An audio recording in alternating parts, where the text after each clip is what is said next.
함께 말씀을 나눌 텐데요. 그리스도인의 삶을 크게 두 가지로 나누어 본다면은 구원과 구원 그 이후의 삶으로 나눠볼 수가 있을 겁니다. 구원이라고 하는 것은 우리가 하나님의 자녀가 되어지는, 우리가 성령을 힘입어서 하나님 백성 되어지는 그 구원. 많은 사람들은 구원에 열광을 하게 되어집니다. 우리의 신분의 변화, 새로움에 대한 그런 열광을 하는데, 문제는 구원 그 이후 그리스도인의 삶이 어떠해야 되는가라고 하는 것이죠. 오늘 말씀, 특별히 13절 말씀을 통해서 구원과 구원 그 이후의 삶을 우리가 조명해 볼 수 있을 것 같습니다. 자, 13절 우리 다시 한번 합독하도록 하겠습니다. 시작. 형제들아, 너희가 자유를 위하여 부르심을 입었으나 그러나 그 자유로 육체의 기회를 삼지 말고 오직 사랑으로 서로 종노릇하라. 특별히 세 단락으로 우리가 생각해 볼 수 있겠는데요. 첫 번째는 너희가 종이 아니다, 자유를 위하여 부르심을 입었다라고 하는 것이고, 이것은 우리의 구원과 관련된 내용일 것입니다.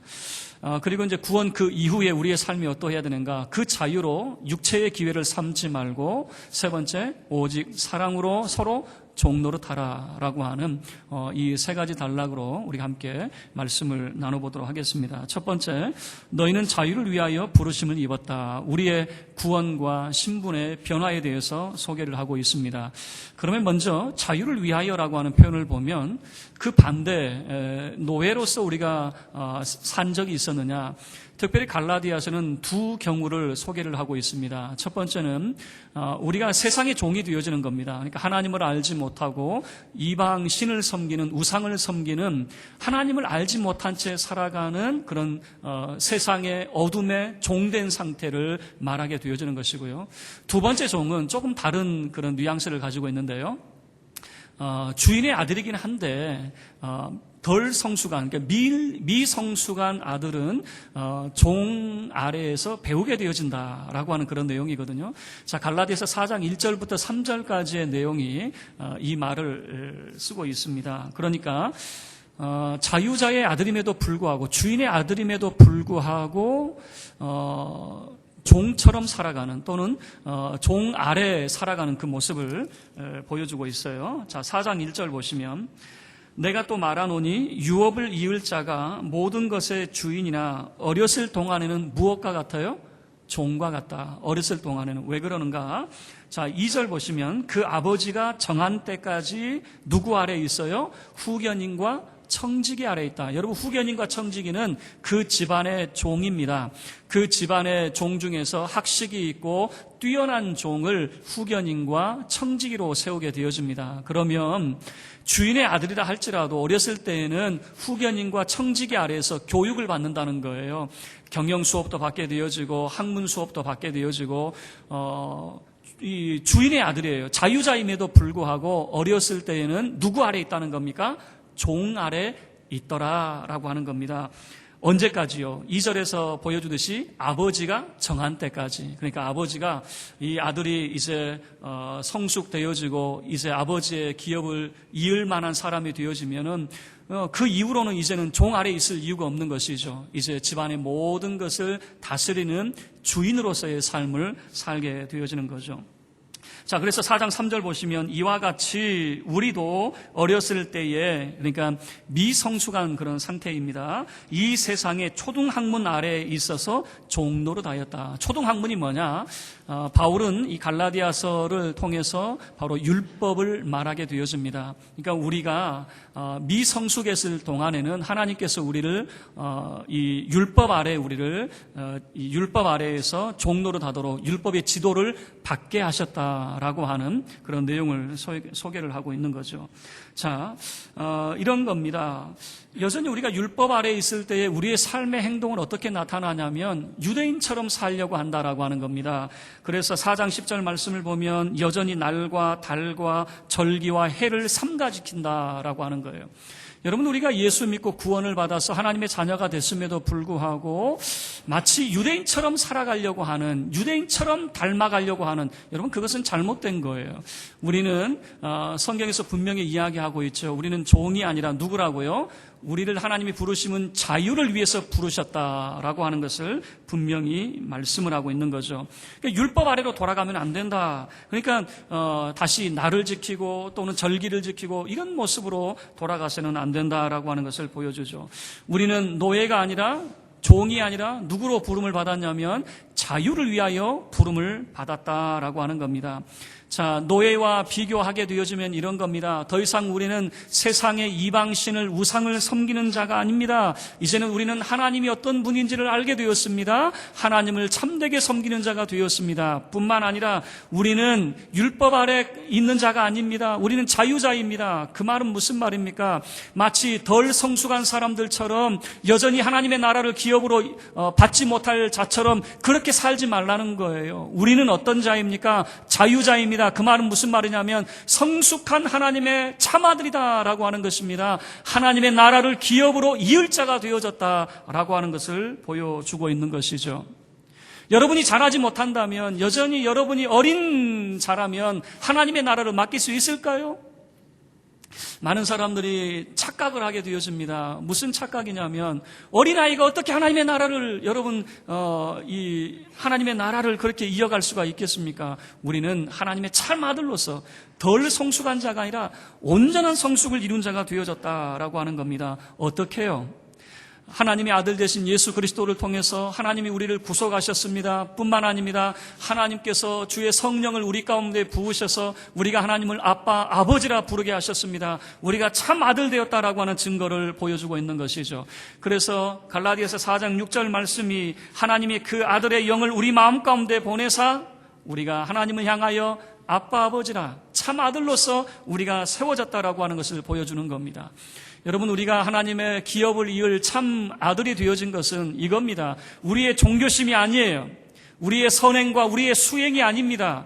그것은 하나님의 아들 되신 예수 그리스도를 통해서 주어진 것이다 라고 하는 것을 보여주는 것이죠. 자, 우리가 확인해야 될 것이 있습니다. 우리는 더 이상 종이 아니라 자유자라고 하는 것입니다. 종은 어떤 사람입니까? 모든 것이 얽매이는 사람이에요. 신앙도 얽매입니다. 가정도 얽매입니다. 직장도 얽매입니다. 자유함이 없습니다. 평안이 없습니다. 모든 것이 그렇게 그냥 목에 줄이 매어가지고 멍에가 매어가지고 매어 살아가는 삶이에요. 얽매이는 자의 삶이에요. 그게 바로 종의 삶이라고 하는 거예요. 여러분, 하나님께서 우리에게 주신 것은 자유함이다라고 하는 겁니다. 자유함이 무엇입니까? 신앙 안에서도 자유합니다. 삶에서도 자유합니다. 그 자유함을 우리에게 말씀을 하고 있는 거죠. 이게 우리의 구원입니다. 우리의 구원은 하나님이 그 아들을 통해서 우리를 속량하시고 성령을 우리에게 부어주셔서 우리가 하나님의 참 아들이 되었다라고 하는 구원. 자, 그러면 구원 그 이후의 삶은 어떠해야 되는가? 여러분, 두 번째 이야기입니다. 그 자유로 육체의 기회를 삼지 말라라고 하는 말씀을 하고 있는 거죠. 육체의 기회를 삼아서는 절대 안 된다라고 하는 것입니다.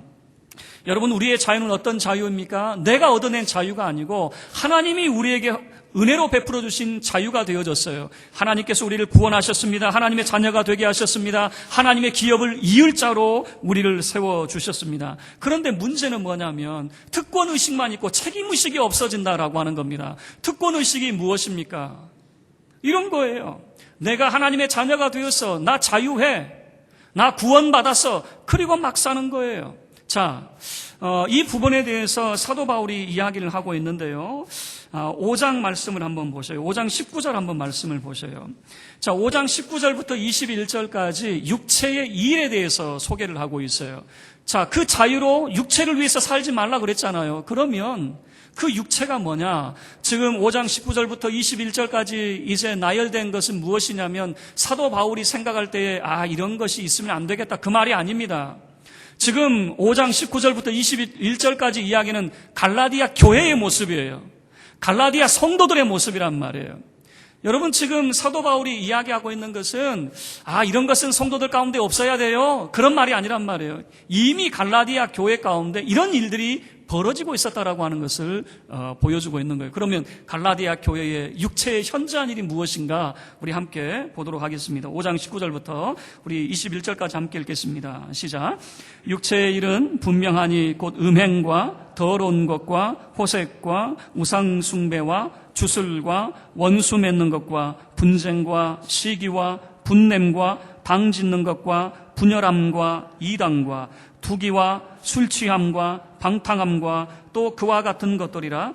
전에 너희에게 경계한 것 같이 경계하노니 이런 일을 하는 자들은 하나님의 나라를 유업으로 받지 못할 것이요. 여러분, 이게 무슨 말이냐면 그 자유로 육체의 기회를 삼지 말라. 자, 육체의 기회가 무엇이었는지 보여주고 있죠.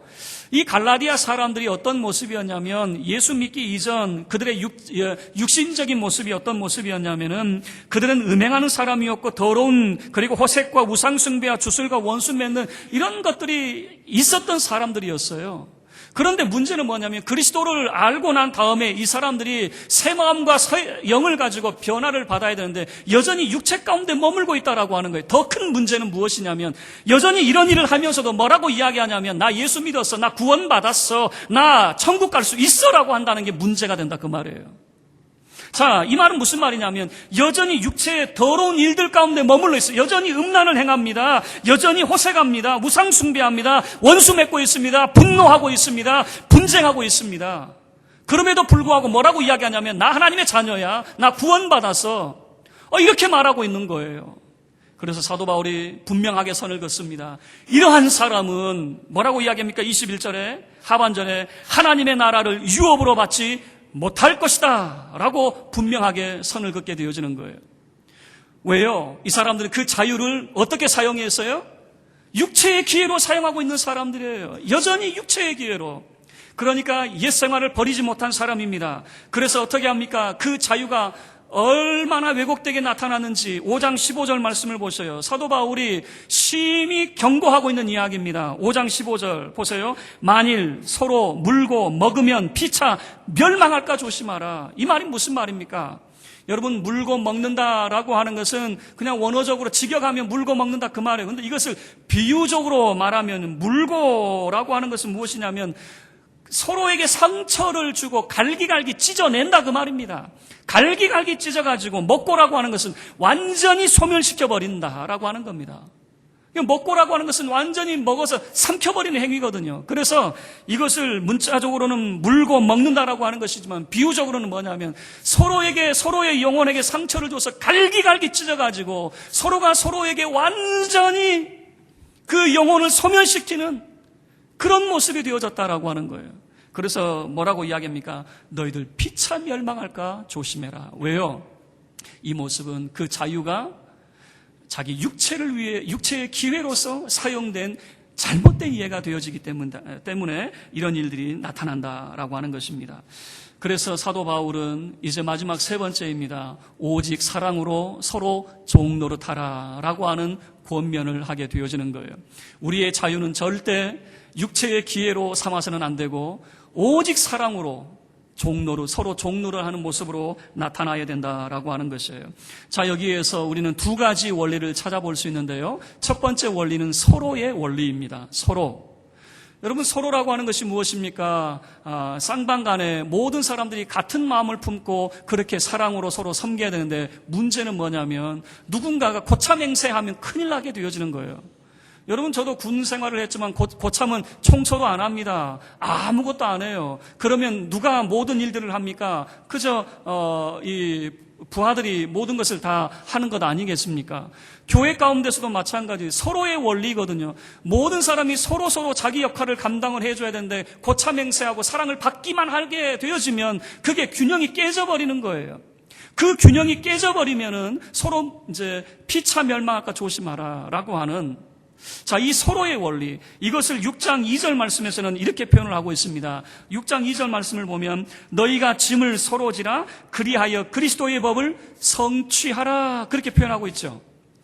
짐을 서로 져야 된다라고 하는 거예요. 여러분, 이 짐을 진다라고 하는 것은 서로 네가 지고 내가 지고 이런 모습으로도 생각할 수 있지만 6장 5절 말씀에서 잘 소개를 하고 있어요. 짐을 서로 진다라고 하는 그 말의 의미가 뭐냐? 각각 자기의 짐을 져라 그 말입니다.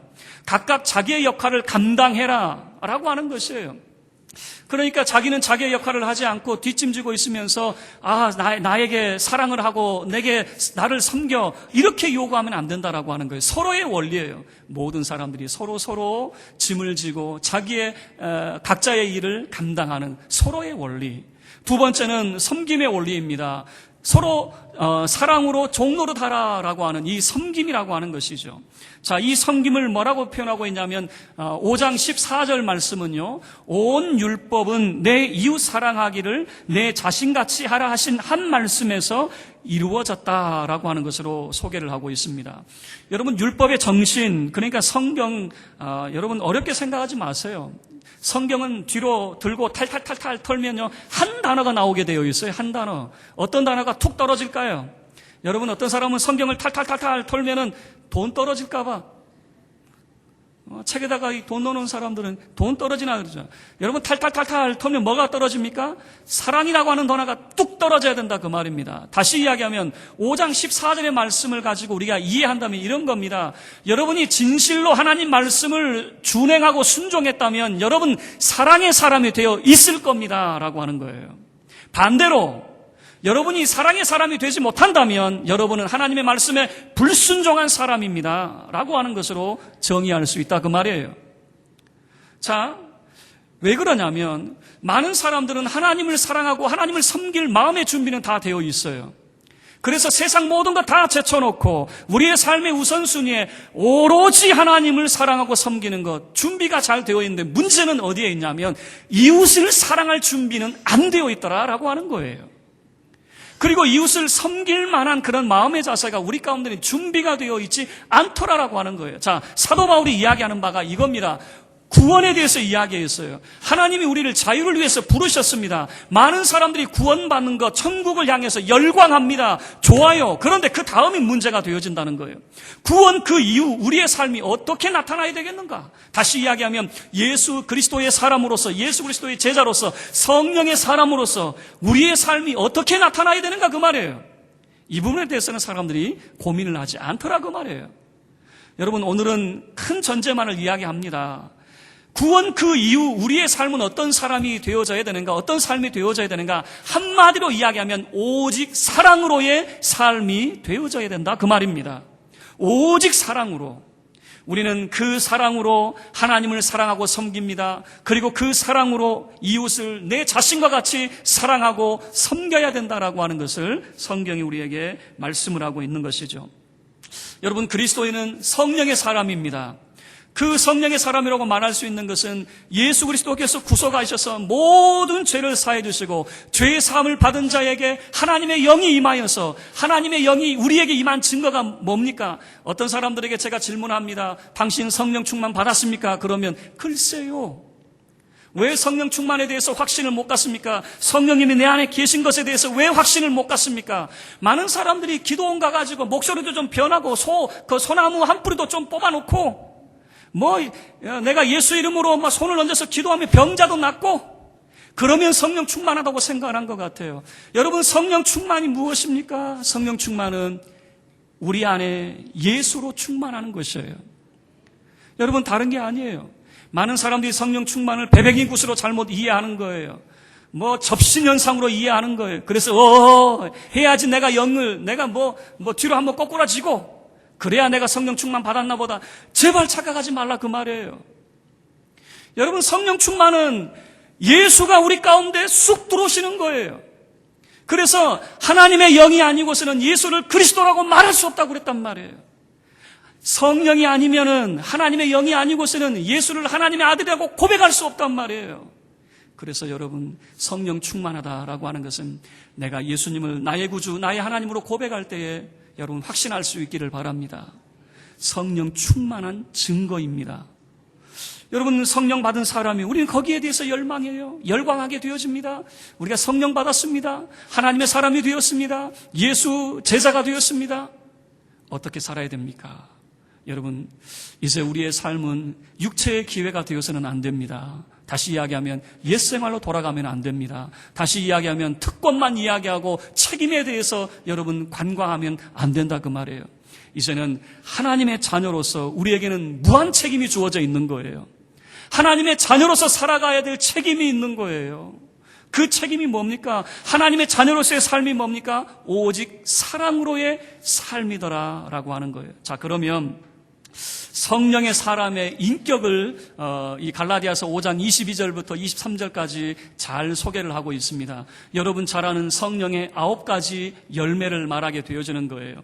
여러분, 성령이 우리 가운데 임하시면은 우리가 옛생활과 멀어질 수밖에 없어요. 왜 그러냐면 육체의 현저한 그 일을 싫어하거든요. 이제는 우리가 성령의 9가지 열매를 우리가 바라보며 살게 되어지거든요. 우리는 사랑의 사람이 되어집니다. 희락의 사람이 되어집니다. 화평의 사람으로 변하게 되어집니다. 오래 참게 되어집니다. 자비합니다. 양산하며 충성하며 온유하며 절제하는 사람이 되어집니다. 이게 성령의 사람의 특징이에요. 그런데 이 성령 사람의 반대의 모습이 19절부터 21절까지 육체의 현저한 일 가운데에는 음란합니다. 원수 맺습니다. 분쟁합니다. 그리고 이단 가운데 빠지게 되어집니다. 이런 모습이란 말이에요. 자, 이 성령의 사람은 어떻게 됩니까? 5장 25절 말씀을 보세요. 여러분이 성령의 사람이라면 성령으로 행하셔야 됩니다. 라고 하는 말씀이죠. 여러분, 그러면 이 성령으로 행한다는 게 뭡니까?